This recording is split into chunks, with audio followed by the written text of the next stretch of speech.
Hey, what is going on, everybody? Welcome into this week's edition of my top waiver wire targets and streamable defenses for Week 14.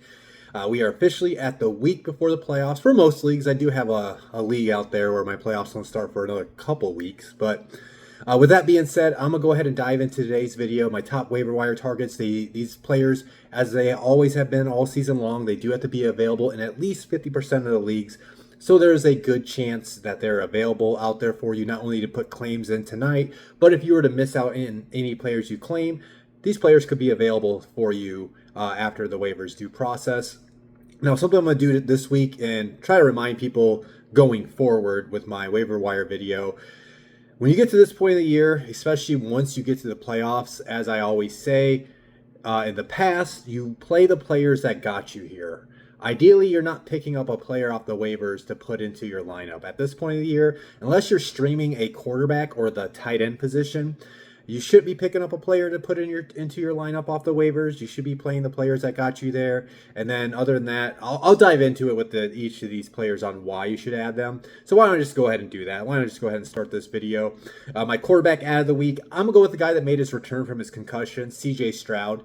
He's only rostered on 45.1% of the rosters right now. It's not like he lit up the scoreboard as far as fantasy production, but he was very efficient in his first action back against the Colts. Threw for 276 yards. Now, he had no touchdowns and threw a pick, but I thought he looked well, especially for that lengthy absence coming off that concussion. Now, something to keep in mind, prior to the game when he suffered the concussion, CJ Stroud actually had 4 straight games of throwing for at least 225 passing yards and having at least 1 touchdown in those 4 games. Now, this week, he's going against a Chiefs defense. They're about the middle of the pack as far as points per game allowed to the quarterback position. So if you are desperate for a streaming option, I think I would turn to Stroud in Week 14. My running back out of the week, and you can see, obviously you can see this graphic that my flex ad is also a backup running back. So right now, like I mentioned, you're probably not going to pick up a running back that's going to be a viable option to start. So at this point of the year, you want to make sure you do have your handcuff to your running back, or maybe go out there and take other managers' handcuffs off the waiver wires.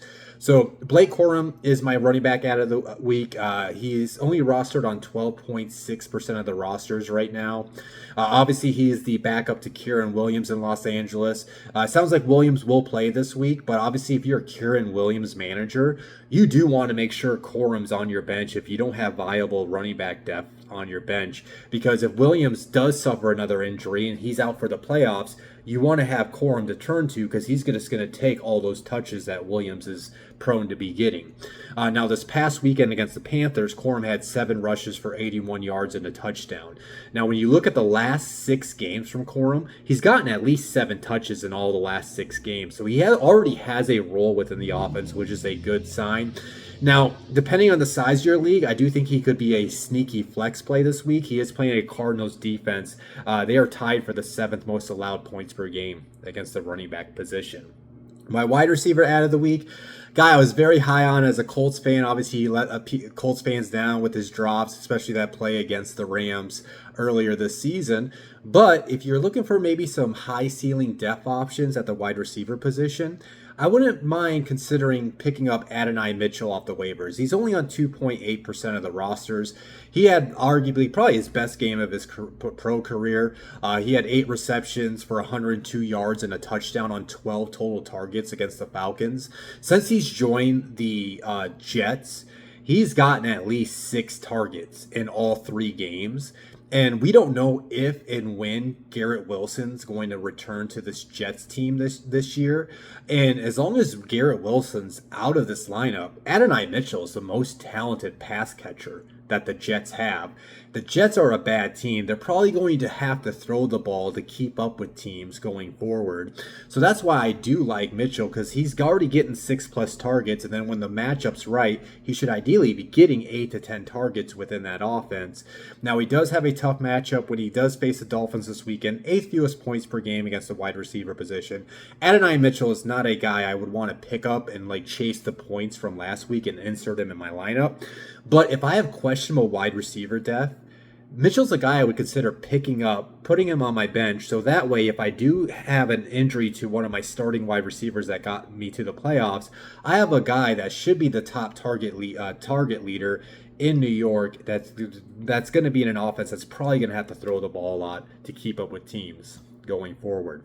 My tight end of the week, he was a very solid fantasy option earlier in the season prior to his injury. Now he's back, and I think he can be work himself back into that status where you can play him on any given week.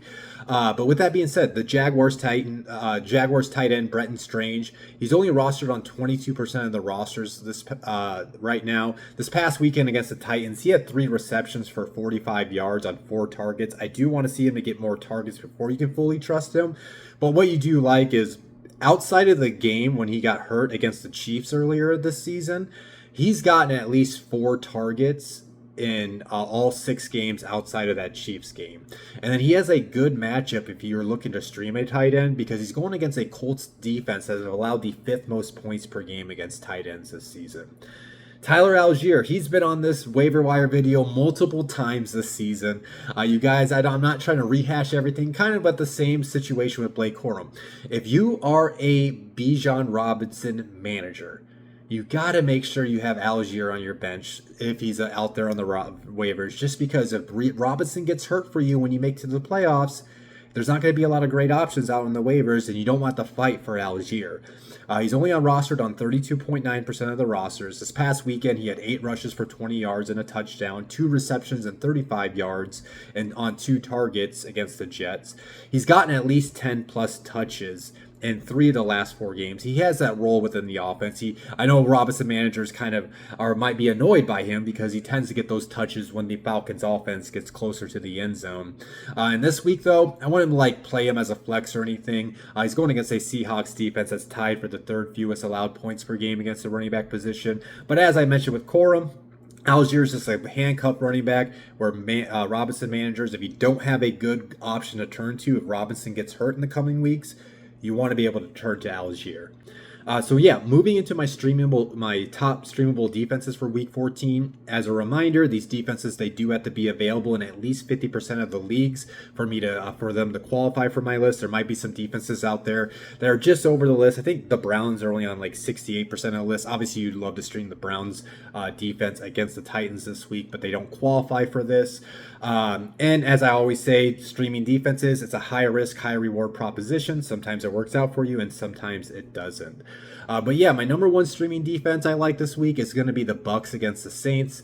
Bucs are only rostered on 23% of the rosters right now. This is a home game for the Bucs, so I do like that factor for them. It's basically a kind of a must-win game for them because obviously the Panthers are right on their heels for the NFC South, so the Bucs are going to have something to play for. And then what you like about this matchup, this kind of has a high floor, high ceiling play. The Bucs defense are tied for the 5th most takeaways in the NFL. They're going to be facing a Saints offense that have the 3rd most turnovers. So anytime you have a potential to create those turnovers, that's where you can get a high ceiling play, especially those turnovers can turn into touchdowns. And then what gives us a high floor this week for the Bucs is the Saints are only scoring 15.2 points per game this year. That is the 3rd fewest in the NFL. And something to keep in mind, if the Bucs defense comes through for you this weekend, next Thursday they play the Falcons. And obviously the Falcons, they're kind of been a hit and miss offense, but that could be an offense you can consider streaming the Bucs against in Week 15. My number 2 streaming defense, this honestly, all the stats and everything say, as far as the Vikings side, say this should be the number 1 option. But I will say the Commanders' defense has been very bad this season, so it's hard to trust them. So this is an extreme high risk, but a high ceiling as well play. But I do like the Commanders against the Vikings. Commanders only on 2.8% of the rosters right now. Nothing good out of the Washington defense. It's just who they're facing this week against the Vikings.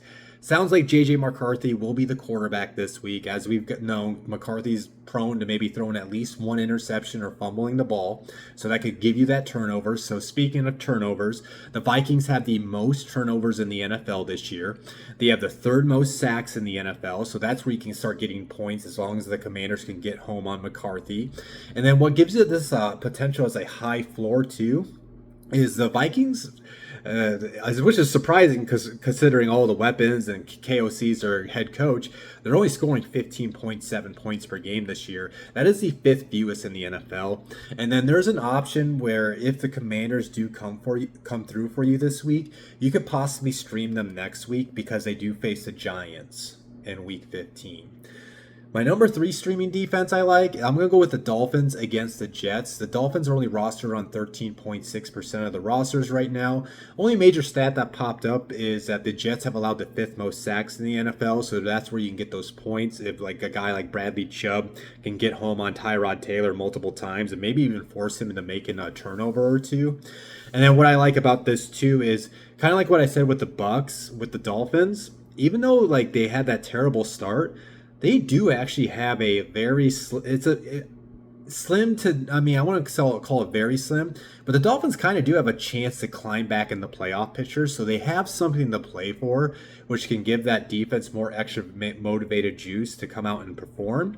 And then something to keep in mind is that the Dolphins come through for you this week against the Jets, they are facing that Steelers offense in Week 15, so there's a possibility you can stream them 2 weeks in a row. My number 4 streaming defense, maybe this could have been higher. I just don't know if Jaden Daniels is going to return or not this week. I would assume that it's going to be Marcus Mariota. But I still do like the Vikings defense. They're only rostered on 37.9% of the rosters. This is a home game for Minnesota. It's not the traditional home advantage. Like, they have not been that great at home, the Vikings, this year, as they've been in past years. But I still think you can factor in that the crowd can maybe make an impact on the Commanders' offensive performance.